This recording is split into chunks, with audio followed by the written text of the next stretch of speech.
Welcome back. आप देख रहे हैं मनी गुरु होली स्पेशल। हमारे साथ है बजाज कैपिटल के group CEO and director mister Anil Chopra. आपने अब तक 3 लेसन्स के बारे में बात की, जिसमें होली में सबसे पहले होलिका की बात होती है, किस तरह से बुराई को हम खत्म करते हैं और अच्छाई की तरफ आगे बढ़ते हैं। होली में पहला लेसन यही है इन्वेस्टर्स के लिए कि कर्ज के राक्षस को आप खत्म करें, पोर्टफोलियो से उसे बाहर कर दें, कम से कम इसका प्रण जरूर कर लें, क्योंकि एक दिन में तो चीजें नहीं बदल सकती।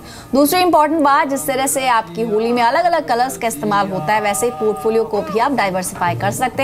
अलग अलग एसेट क्लासेस की बात आपने की और साथ ही आपने कहा कि अच्छे रिटर्न्स तभी मिलेंगे अगर अच्छी जगह और सही जगह निवेश किया जाए।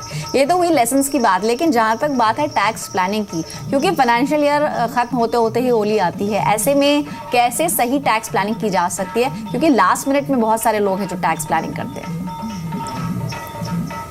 जी देखिए, सेक्शन 80C एक इम्पॉर्टेंट सेक्शन है जिसका सारे नागरिकों को उसका पूरा इस्तेमाल करना चाहिए। उसमें 1.5 लाख रुपए तक की लिमिट है और 1.5 लाख रुपए जो है आप कई तरह से इस्तेमाल कर सकते हैं। अगर आप यंग हैं तो आप कुछ इंश्योरेंस प्लान भी ले सकते हैं ताकि आपकी फैमिली को प्रोटेक्शन मिले।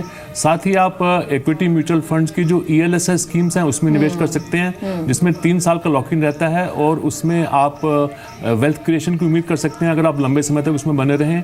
और उसके साथ ही आपका जो प्रोविडेंट फंड में जो निवेश जाता है, जो रिटायरमेंट के टाइम काम आता है, वो भी उसी में ही सम्मिलित रहता है। तो आपको चाहिए कि जो आपका 1.5 लाख की लिमिट है उसको प्रॉपर्ली यूटिलाइज करें और बजाय उसके कि उसको सिर्फ एक ही चीज़ से उसको एग्जॉस्ट कर दें, आप कोशिश करें कि उसमें कुछ इंश्योरेंस भी इस्तेमाल करें, कुछ उसमें प्रोविडेंट फंड हो और बाकी इक्विटी म्यूचुअल फंड्स हों। और ये डिपेंड करेगा कि आप अभी लाइफ की कौन सी स्टेज पे हैं। अगर आप यंग हैं, छोटे बच्चे हैं, तो आप बांट के चले, लेकिन अगर आप रिटायरमेंट के नज़दीक आ चुके हैं तब आपको हम ये सलाह देंगे कि आप इक्विटी की बजाय ज़्यादा अगर प्रोविडेंट फंड में ही डालें तो बेहतर रहेगा, क्योंकि आपकी रिटायरमेंट नज़दीक आने वाली है। इसके अलावा पल्लवी, सेक्शन 80C के अलावा एक और इम्पॉर्टेंट सेक्शन है 80D, जिसमें आप मेडिक्लेम प्लान लेके अपनी फैमिली को मेडिकल एक्सपेंसेस की जो राक्षस है उससे निजात दिला सकते हैं। क्योंकि आजकल के युग में कोई भी बीमारी अगर आ घेरती है जो कभी भी आ सकती है और अगर अस्पताल जाना पड़ जाए तो एक मोटा बिल तैयार हो जाता है और कई सालों की जो कमाई है वो वाइप आउट हो जाती है। तो हमारी सलाह ये रहती है कि आप अपने पूरी फैमिली के मेंबर्स को इंक्लूड करके,